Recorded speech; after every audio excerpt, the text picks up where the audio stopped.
Ousmane Dembélé has the ball at his feet. He drops his shoulder, shifts his weight, and in the blink of an eye he is gone. The defender is left twisting in the wind, unsure if he was beaten on the inside or the outside. Sure, critics might still point to his occasional erratic finishing, or they might question his consistency over the years, but underestimate this current version of him at your own peril. This player is far more dangerous than you think.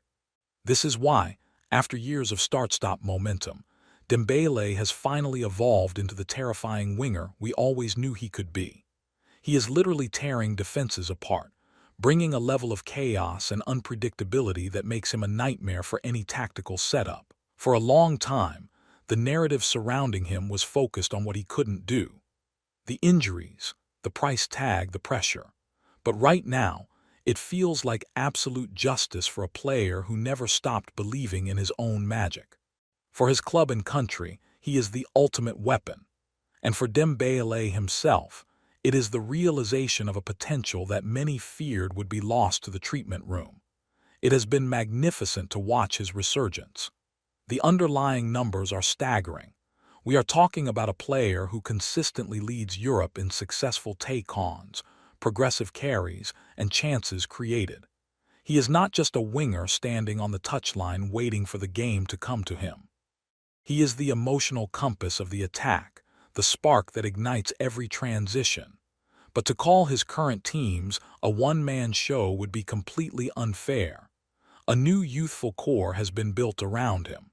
Young talents have properly announced themselves on the biggest stage, bringing relentless energy and tactical discipline. In defense, veterans continue to lead, while top-tier goalkeepers provide a massive presence in goal. Even players who fly under the radar give absolutely everything for the shirt, making vital contributions that allow the attackers to shine. Indeed, after the departure of massive superstars, something shifted within his squad. Standards sharpened, unity hardened, and from that point on, the team has played with a collective spirit that was missing during previous eras. Having secured domestic dominance, they are firmly reasserting themselves as a cohesive unit capable of challenging for the highest honors in Europe. By the way, if you are enjoying this video so far, we would be incredibly grateful if you subscribed. Your support helps us grow and continue creating the football content you love. On paper, the journey to this point has been anything but simple. When Dembele first burst onto the scene at Rennes in France, he was a raw, unpolished diamond. He skipped past seasoned professionals as if they were training cones, playing with a level of freedom that instantly caught the attention of every major scout in Europe. His move to Borussia Dortmund only amplified the hype. In Germany, he recorded a staggering number of assists, forming a deadly partnership with his fellow attackers. He was fearless, playing with the joy of a kid on the street. It looked like pure dominance, and the numbers backed it up. He was creating chances at a rate that rivaled the absolute best in the world. But context matters. When Barcelona came calling with a massive transfer fee, the expectations shifted overnight. He was no longer just an exciting prospect.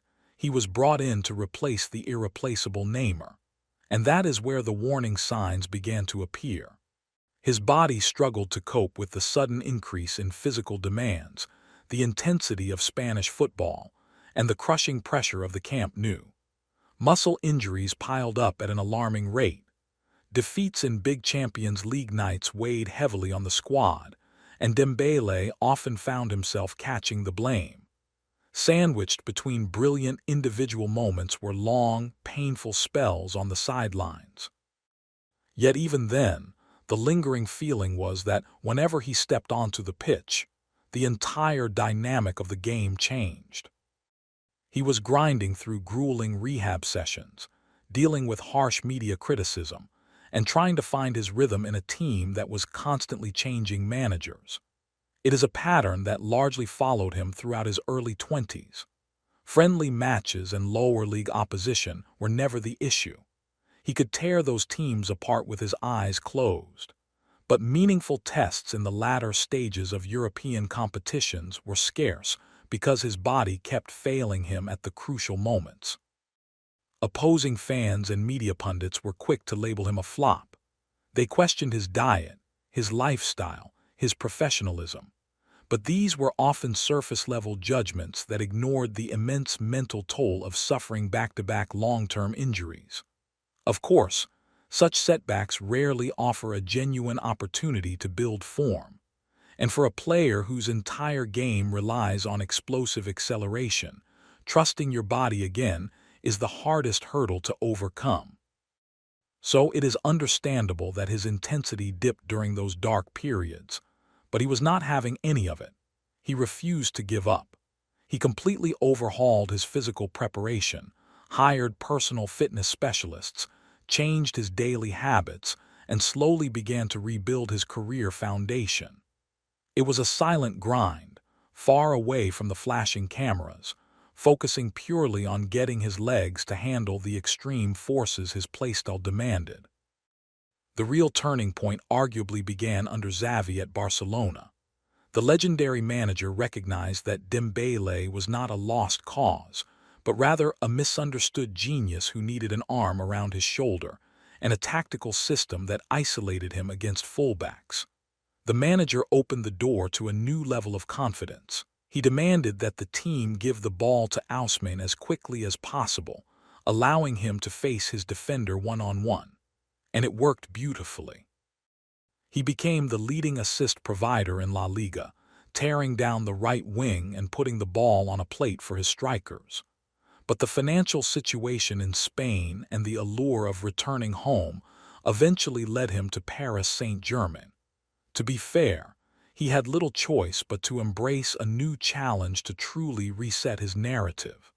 By then, he had already locked in his status as an elite creator.